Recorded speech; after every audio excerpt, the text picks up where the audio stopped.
কাগজপত্র এখনো যায় নাই, যাবে না দিয়েছেন তো আপনি? হ্যাঁ। তাহলে এই কাগজ না দেওয়া পর্যন্ত আপনি আরেক জায়গায় কেমনে বিয়ে বসলেন? ওখানে একবারে স্বামী তালাক করে রেজিস্ট্রি করা হয়েছে। কিন্তু আপনার 3 মাস 10 দিন না যাইতে তো আপনি বিয়ে বসতে পারবেন না। আপনি কেমনে, এটা তো আইনে নাই। আপনি 3 মাস 10 দিন ওয়েটিং করতে হবে একজনকে ডিভোর্স দিয়ে। সমস্যা নেই, করবো।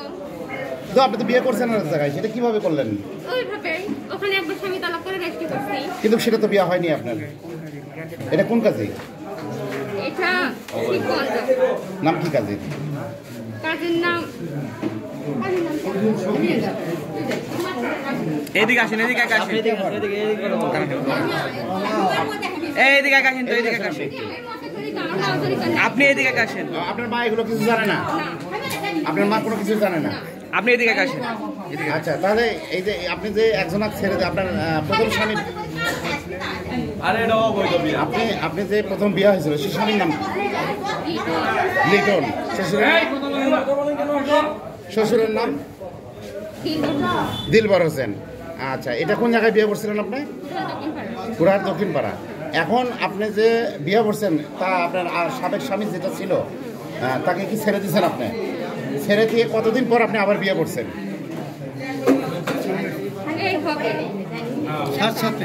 সাথে সাথে বিয়ে করছেন আপনি? আচ্ছা, সাথে সাথে বিয়ে করছেন। সে কিন্তু কাগজ আপনার স্বামী কিন্তু এখনো পায় নাই। সে তুলনায় কি আইনত আপনি ওই আগের স্বামীর বউ আছেন না এখনকার স্বামীর বউ আছেন?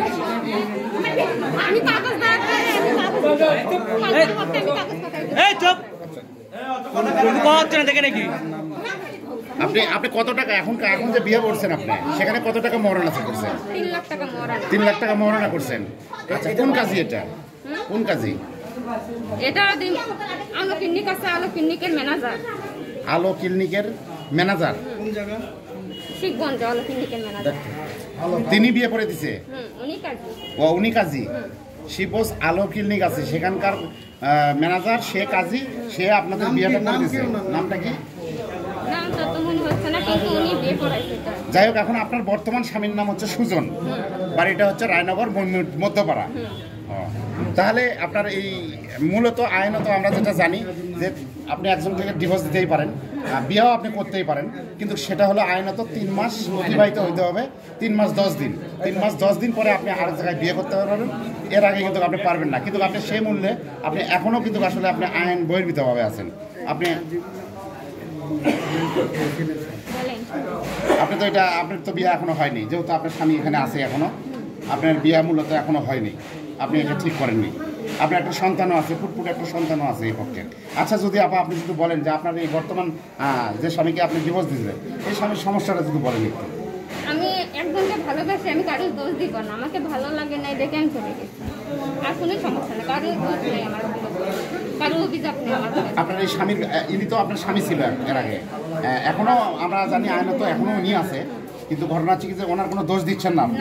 তাহলে দোষ যদি না দিয়ে থাকেন তাহলে আসলে আরেক জায়গায় কেন আপনি বিয়ে বসলেন? আমি ভালোবাসি। প্রেমটা কিভাবে? সন্তান আছে একটা, সন্তান কি করবেন? সন্তান আমাকে দিলে আমি নিব, ওরাই নিলে ওরাই নিবে। না, ওর তো সন্তান ঘুরতে আসছে আর কি, আমরা জানি। আচ্ছা, ওনার সাথে আপনি সম্পর্ক কিভাবে হয়েছিল? ওই সজনের সঙ্গে আপনি কিভাবে সম্পর্ক? অনেক দিনের সম্পর্ক ছিল, প্রায় 1-1.5 বছর। 1-1.5 বছর। কিভাবে হয়েছিল সেটা সম্পর্ক? ওইটা এমনি আলাপে হয়েছিল। পরিচয়টা কোন জায়গা থেকে তার সাথে? পরিচয় হয়েছিল মহাস্থান থেকে। মহাস্থান থেকে পরিচয় হয়েছে। উনি কি করে? উনি কাঠমিস্ত্রি, এখানেই কাজ করে, এই যেখানে চাকরি করে। ওই ছেলে কি অবিবাহিত না বিবাহিত?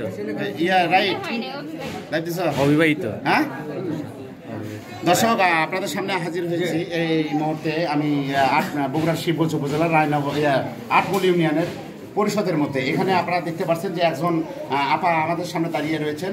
ইনি বিবাহিত মানুষ, আর এনার একটা সন্তানটা নিয়ে একটা সন্তান রয়েছে, আপনারা দেখতে পাচ্ছি।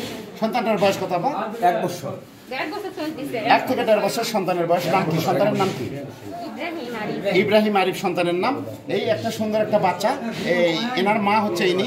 আপনার নামটা কি আপা? সাদিয়া সুলতানা। ইনি কিন্তু এনার বাড়ি 8 ইউনিয়নে কুড়াহার গ্রামে। বাবার বাড়ি। ইনি বিয়ে করছে মূলত আসলে আর এই স্বামী রাখছে, স্বামীর নাম কি, বর্তমান স্বামীর নাম কি? লিটন। এই মোহাম্মদ লিটন, ওনার সাথে প্রথম বিয়ে হয়। বিয়ে হওয়ার পরে কিন্তু কিছুদিন মানে এই বাচ্চা হওয়া পর্যন্ত ঘর সংসার করছে এই যাবতে। এখন উনি আইনত ওনাকে ডিভোর্স দিয়ে আরেক জায়গায় বিয়ে করতে পারে, এটা আমরা জানি। কিন্তু ওনাকে 3 মাস না যায় উনি এখনও কোনো কাগজ ওনার হাতে পায়নি।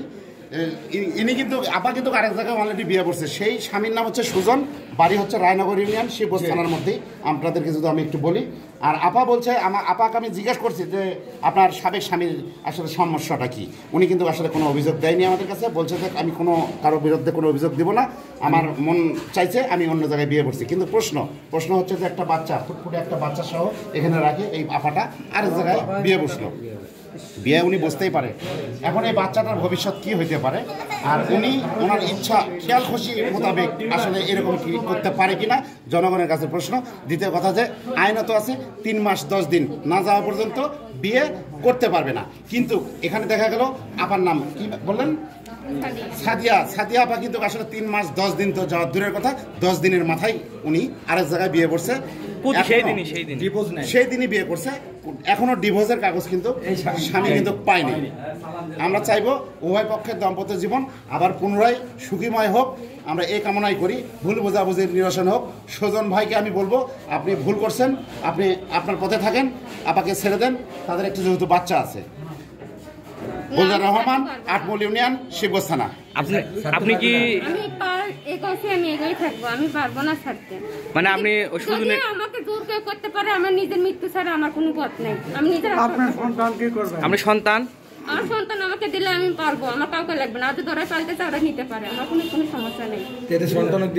মানে আপনি আমি দিতে আসি না, ওরা বলছে বাচ্চা সহ আমাকে নিয়ে গেছে, জানি আমার বাচ্চা আছে, ওরা বাচ্চা পালবে, কিন্তু ওদের সমস্যা নেই।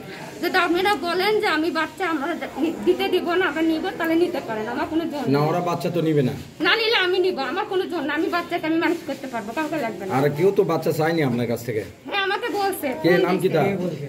সবাই বলছে। কে নাম?